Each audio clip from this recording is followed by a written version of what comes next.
Joining me now, Eric Trump is the son of the president, of course, and executive vice president of the Trump organization. Eric, good to see you tonight. What's your take on that? Should there be witnesses? Should both sides be able to call witnesses? And what do you think about these Republican senators who say they're on the fence about it? This is very interesting that we weren't able to call witnesses over the House, right? But I'd actually love to see Hunter up there. I'd love to know why the kid was getting $600,000 to sit on the board of a natural gas company. I'd love to know why he was able to fly over with his father on Air Force Two to China and pull $1.5 billion out of the country, right? I mean, this is a kid that had a troubled past. This is a kid that got kicked out of the Navy. This is a kid that had a lot of scandals in his life, and the kid was certainly making a lot of money. I want to know why he was sitting on the board of Amtrak. And you know what?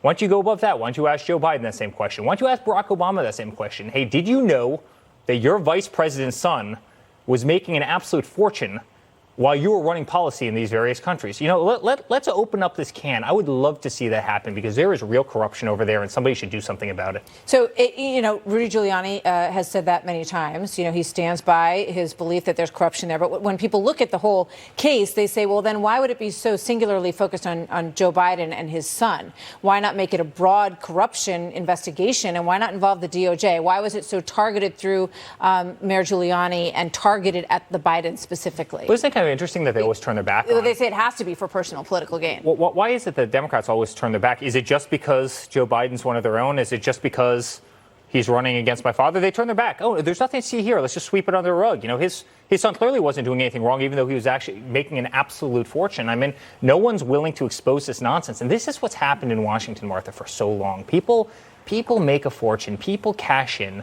The scales of justice are not equal.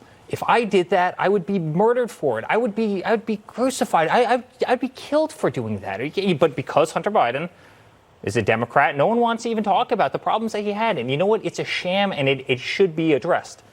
So in terms of your father has said that, you know, it's an ugly word, that he doesn't want to be impeached. Nancy Pelosi says this is a forever mark on his presidency. How do you think it sort of comes out for your father, for the president in the end? America's not watching this. And I can tell because I'm out there on the campaign trail every day. I talk to people every single day. America is tuned out to this. They see it for the hoax that it is. The Democrats know they can't beat my father. I talk about it all the time. You just had another stock market today. Congratulations, America. The best stock market in the history of this country, right? We hit another all-time high today. The economy is booming. We had an unbelievable China deal that was signed this morning. So China is no longer ripping off this nation as they have been for the last 50 plus years. Yeah, we have Michael Pillsbury here. We're going to talk about the deal. You have USMCA tomorrow, right, which is going to get signed tomorrow, another banner trade deal. These guys have absolutely nothing. They're not raising any money. You watched the debate last night. It was a snooze fest. I mean, I couldn't stay awake for the debate. They keep on saying that we're going to turn around this economy. You're right. We have the best economy in the world, and they're going to literally cause it to tank. They know my father's winning in every regard. They know they don't have a candidate that can beat him. This is a distraction from an administration that's probably accomplished more than any administration in the history of this nation. And they can't stand it. And I always say, Martha, this is their Hail Mary, and it's not going to work. It hasn't worked. People aren't paying attention to it. America doesn't care about it. And they're going to fall flat on their face. You watch. Well, I got to ask you one question before I let you go. And that is this guy, Robert Hyde, who's running for Republican Congress in Connecticut. He's trying to win the primary there. There's three, I think, pictures of you with him. And he is the person who is on the other side of these text messages saying, we know where Marie Yovanovitch is. We are tracking her. She's on her phone. She's on her computer. Do you want me to talk to these guys about a price?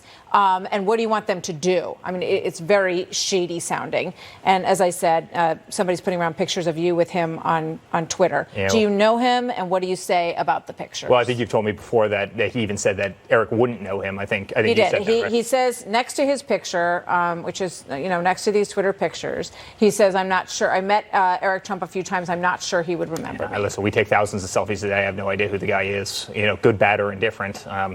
As you can probably imagine, the current situation of our lives, we have camera phones stuck in our face every single day, and you take nice pictures of people, and, it's what you do. But, no, I have no idea who this guy is. So just wanted to give you a chance to answer that because we saw that going around today. So thank you, Eric. Good to see you tonight. It's good to be with you. Thank you very much.